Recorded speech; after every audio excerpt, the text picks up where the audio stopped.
യേശു കർത്താവ് തൻ്റെ ശിഷ്യന്മാരോട് ചോദിച്ചു, എന്നെക്കുറിച്ച് നാട്ടുകാരെന്താണ് പറയുന്നത്? ശിഷ്യന്മാർ പറഞ്ഞു, ചിലർ പറയുന്നു സ്നാപക യോഹന്നാൻ, ചിലർ പറയുന്നു യിരെമ്യാവ്, ചിലർ പറയുന്നു ഏലിയാവ്. യേശു പറഞ്ഞു, അവരങ്ങനെ തന്നെ വിചാരിച്ചോട്ടെ, ഞാൻ ക്രിസ്തുവാണെന്ന് ആരോടും പറയണ്ട. സമരിയക്കാരെടുക്ക വന്നപ്പോഴോ അവൾ ചോദിച്ചതുപോലുമില്ല, അധിക നേരം സംസാരിച്ചതുപോലുമില്ല.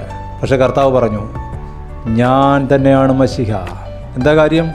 5 ഭർത്താക്കന്മാരുണ്ടായിരുന്നു, ഇപ്പോൾ അവൻ ഭർത്താവല്ല, കുഴഞ്ഞ ഒരു സ്ത്രീ. അവൾക്ക് ഇനി രക്ഷപ്പെടാൻ വേറെ ഒരു മാർഗവും ഇല്ലെന്ന് അവൾക്ക് തന്നെ അറിയാം.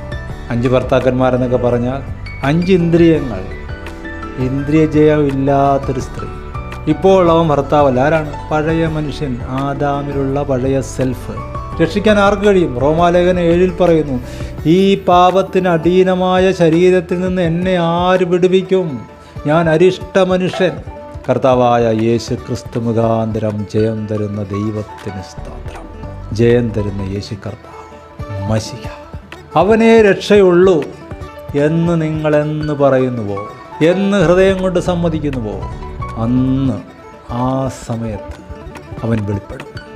കാരണം മഹത്വം ദൈവത്തിനുള്ളത്, സമാധാനം മനുഷ്യനുള്ളത്.